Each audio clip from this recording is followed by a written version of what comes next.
కాలుష్యం పెరిగిన కొద్దీ కొన్ని రోజులు అంటే వాళ్ళకి శ్వాస సంబంధమైన మొత్తం భయంకరంగా వస్తుంది. ఇంకొకటి కొంతమంది ఏం చేసిన ఉత్సాహవంతులు కొంతమంది మానవ హక్కుల కమిషన్ కి ఢిల్లీలో ఫిర్యాదు చేశారు, కోర్టుకు కొంతమంది పోయిండ్రు.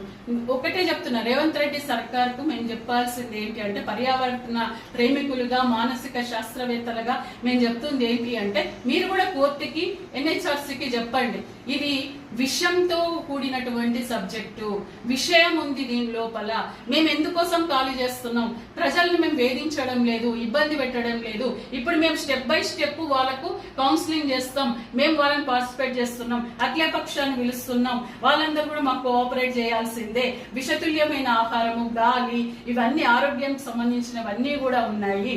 కాబట్టి ఇవన్నీ కూడా చేయకపోతే ఇప్పుడు కాకపోతే ఇంకెప్పుడు చేస్తాం, ఇప్పుడు చేయకపోతే ఇంకెప్పటికీ చేయలేము, దీన్ని కొనసాగించలేము, ఇట్లనే అడ్డుపడతా ఉంటే ఎప్పటికీ చేయలేము. మీరే